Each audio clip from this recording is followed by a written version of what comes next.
नमस्कार, आप देख रहे हैं के न्यूज इंडिया का खास कार्यक्रम जनहित और मैं हूं आपके साथ गरिमा वाजपेयी।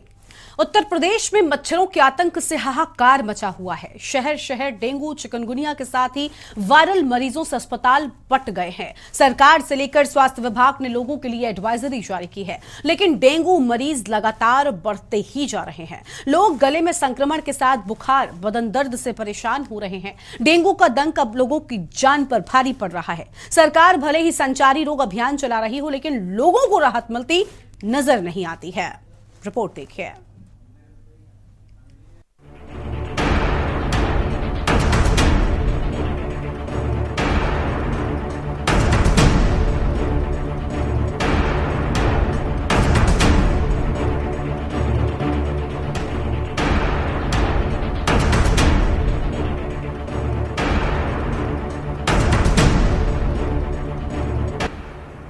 बारिश के बाद उत्तर प्रदेश में डेंगू के आतंक से हाहाकार मचा हुआ है।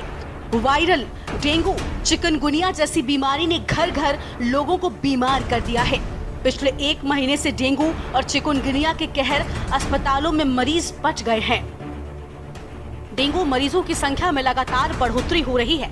राजधानी लखनऊ से लेकर कानपुर, नोएडा, गाजियाबाद, गोरखपुर, अयोध्या, उन्नाव, रोजाना ही डेंगू के नए मरीज मिल रहे हैं। प्रदेश में डेंगू मरीजों की संख्या 2000 की पार हो चुकी है। 15 मई से लेकर 29 अगस्त तक यूपी में कुल 2071 मरीज डेंगू के मिले हैं। वहीं पिछले 24 घंटे में यूपी में 87 नए मरीज सामने आए हैं। डेंगू अब किडनी को डैमेज कर रहा है। गंभीर मरीजों को डायलिसिस तक की नौबत आ रही है। बुखार रोगियों की संख्या में भी तेजी से इजाफा हुआ है। मरीजों की डेंगू रिपोर्ट नेगेटिव आने के बावजूद वायरल फीवर से पीड़ित दिखाई दे रहे हैं। डेंगू पर प्रभावी रोकथाम और नियंत्रण के लिए स्वास्थ्य विभाग और नगर निगम की संयुक्त टीमों को भी लगाया गया है, लेकिन नगर निगम की टीमें सिर्फ खाना पूर्ति कर रही हैं। एंटी लार्वा दवा का छिड़काव भी हर इलाके में नहीं होने से रोज डेंगू के नए मरीज मिल रहे हैं। लखनऊ में हर दिन 20 मरीज डेंगू के मिल रहे हैं। पिछले 10 दिनों के अंदर कानपुर मेडिकल कॉलेज में लगभग 400 मरीज हाई ग्रेड फीवर के भर्ती हो चुके हैं। पूरे शहर की बात करें तो 10 दिन के अंदर 153 डेंगू मरीज, 16 मलेरिया और 18 चिकनगुनिया के मरीज मिल चुके हैं। उन्नाव में अब तक 102 लोग डेंगू की चपेट में आ चुके हैं। गौतम बुद्ध नगर में डेंगू मरीजों का आंकड़ा 363 तक पहुंच गया है। गाजियाबाद में डेंगू मरीजों की संख्या 203 के पार हो गई है। मच्छरों के आतंक से हर तरफ लोग परेशान हैं। सरकारी अस्पतालों में जांच रिपोर्ट आने में देरी होने से मरीजों को खासी परेशानी हो रही है। दरअसल बारिश और बदलते मौसम का खामियाजा बीमारियों के रूप में झेलना पड़ रहा है। तेज गर्मी, उमस की वजह से लोग बीमार हो रहे हैं। लोगों को गले में खराश के साथ दर्द के सिम्टम्स आ रहे हैं। सरकारी अस्पतालों में बुखार के मरीजों की संख्या में इजाफे के साथ लोग वायरल फीवर सहित अन्य बीमारियों का शिकार हो रहे हैं। डेंगू, चिकनगुनिया और वायरल मरीजों के ठीक होने में लंबा समय लग रहा है। सरकार ने अलग अलग क्षेत्रों में लार्वा रोकने का अभियान तेज करने के साथ ही सरकार और स्वास्थ्य विभाग ने आदेश दिए हैं। स्वास्थ्य विभाग और नगर निगम की टीमें फॉगिंग भी कर रही हैं। लोगों को डेंगू के प्रति जागरूक भी किया जा रहा है। मच्छरों की ब्रीडिंग रोकने के उपाय भी लोगों को बताए जा रहे हैं। डेंगू की रोकथाम के लिए गाइडलाइन भी जारी की गई है। सरकार संचारी रोग अभियान भी चला रही है, लेकिन उसके बावजूद मच्छरों के आतंक पर लगाम नहीं लग पा रही है। स्पेशल डेस्क, के न्यूज इंडिया।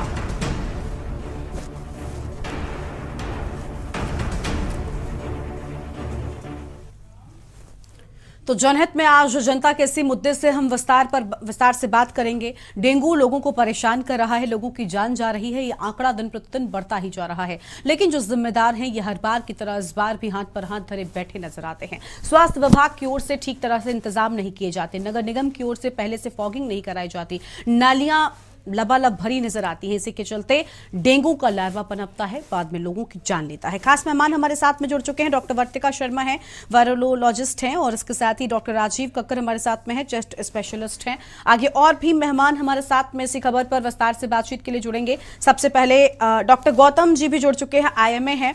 शुरुआत हम डॉक्टर राजीव जी के साथ में करते हैं। राजीव जी, बहुत स्वागत आपका आज की हमारी चर्चा में। डेंगू ये बढ़ता ही जा रहा है और लोग परेशान हैं। इस मौसम में अगर हम बात करें, ये बरसात के बाद का है, लगभग बरसात के साथ का मौसम होता है और इस मौसम में बीमारियां पनपती ही हैं, ये बात सरकारों को भी पता होती है। बावजूद उसके सरकार की जो लापरवाहियां रहती हैं तो वो तो हम सब जानते हैं। लेकिन क्या हो अगर लोगों को डेंगू जैसी बीमारी पकड़ ले, क्योंकि आप चेस्ट स्पेशलिस्ट हैं, इसलिए मैं आपसे पूछना चाहूंगी इसी सिलसिले में कि अब इस वक्त ये भी बहुत देखने को मिलता है कि लोगों को सीने में दिक्कतें हो रही हैं, जो सिम्टम्स हैं वो दिन प्रतिदिन बदलते जाते हैं। पहले डेंगू में सिर्फ बुखार आता था, अब गले में इन्फेक्शन, चेस्ट में दर्द या बाकी की कई और चीजें भी होने लगी हैं। अगर कोई ऐसी प्रॉब्लम होती है तो क्या होता है, क्या करना चाहिए, मैं आपसे पूछना चाहती हूँ। देखिए, बिल्कुल सही कहा है आपने कि आजकल डेंगू के केसेस बहुत ज्यादा बढ़ रहे हैं। उसका मुख्य कारण हमारे जो बरसात के बाद में जमा हुआ पानी के ऊपर होते हुए मच्छरों का लार्वा और उसकी प्रॉपर देखभाल नहीं करना। केवल गवर्नमेंट पे ब्लेम करना कि वहां पे सफाई हो, उसके अलावा स्वयं हम अगर हर आदमी अपने घर के आसपास या घर में जमा हुआ पानी देख ले और उसको अगर साफ रखे तो हो सकता है कि इस तरह की प्रॉब्लम को हम लोग कंट्रोल कर सकते हैं। पहली चीज। दूसरी चीज ये है कि समय पर अगर कोई भी इन्फेक्शन होता है वो काफी कुछ डिपेंड करता है आपकी लाइफ स्टाइल पे, आपकी बॉडी के रेजिस्टेंस पे और कितना इन्फेक्शन आपको हो रहा है। अगर आपकी इम्यूनिटी अच्छी है, अगर आपके व्यायाम कर रहे हैं प्रॉपर, अगर आप डाइट ले रहे हैं, लाइफ स्टाइल ठीक है, तो इन्फेक्शन होने के चांसेस काफी कुछ कम हो जाते हैं।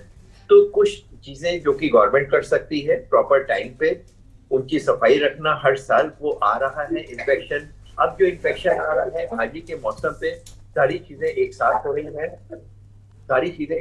रही हैं और उसमें बहुत जरूरी है कि इस समय चिकनगुनिया भी है, डेंगू भी है और उसके साथ में कुछ इन्फ्लुएंजा वायरसेस भी हो रहे हैं, सब कंबाइंड हो रहे हैं। और वो लोग जिनकी इम्यूनिटी कम है, जो डायबिटिक है, इम्यूनो कॉम्प्रोमाइज है, वयस्क है, प्रेग्नेंट वुमेन है, छोटे बच्चे हैं, या जिन लोगों को किडनी ट्रांसप्लांट या लिवर ट्रांसप्लांट हुआ है या कैंसर के पेशेंट है, इनकी इम्यूनिटी कम होती है और इनको इन्फेक्शन होने के काफी चांसेस बढ़ जाते हैं।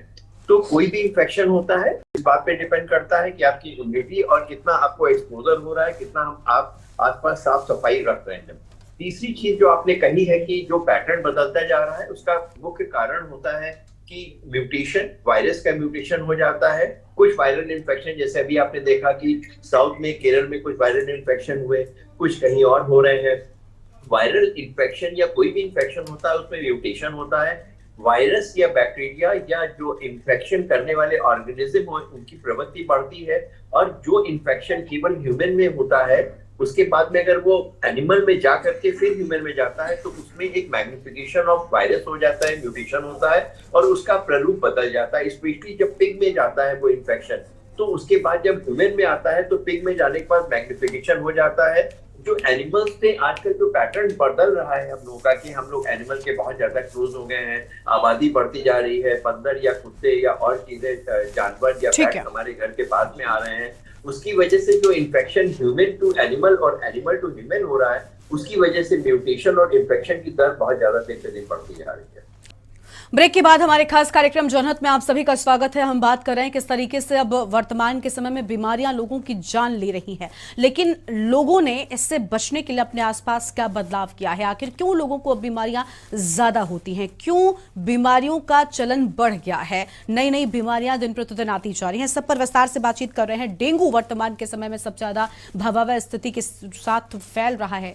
हर जगह पर आप देखेंगे डेंगू से जुड़ी खबरें सामने आ रही हैं, लोगों की जान भी डेंगू के चलते जा रही है। खास मेहमान हमारे साथ में लगातार बने हुए डॉक्टर राजीव कक्कर जी हमारे साथ में, चेस्ट स्पेशलिस्ट हैं, और भी लोग बने हुए हैं। वर्तिका शर्मा जी हैं, डॉक्टर गौतम जुड़े हुए हैं। राजीव जी के पास में जाएंगे। राजीव जी, बहुत ही अच्छी बात गौतम जी ने कही कि अगर कभी भी कोई ऐसी बीमारी होती है या हमें कोई प्रॉब्लम होती है तो कई बार ऐसा होता है कि घर में आमतौर पर लोग या तो घरेलू नुस्खे अपनाते रहते हैं, हफ्तों बीत जाते हैं, या फिर खुद डॉक्टर बन के अलग अलग चीजें ट्राई करते रहते हैं। और आजकल तो सोशल मीडिया का चलन है तो चीजें काफी जल्दी वायरल भी होती हैं।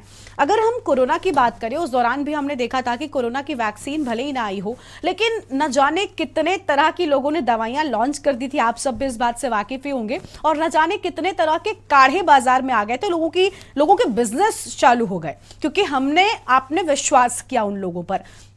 लेकिन असल में वो कितनी यूजफुल होती हैं? हालांकि इंडियन किचन को ये माना गया है कि उसके पास सभी दवाइयों का इलाज है, उसके मसाले, उसके नुस्खे कई बीमारियों में लाभकारी रहे हैं, लेकिन बावजूद इसके उनकी मात्रा क्या होनी चाहिए, किस तरीके से कब किस वक्त पर ग्रहण करना है, लोगों को ये भी जानकारी नहीं होती। सिर्फ लोग जानते हैं कि गिलोय पीना है तो उन्होंने दिन में 4 बार गिलोय पीना शुरू कर दिया कोरोना से बचने के लिए। क्या ये सच है? आप इस पर क्या कहेंगे? राजीव जी प्लीज अनम्यूट करें, आप अनम्यूट करें, इसके बाद अपनी बात शुरू करें।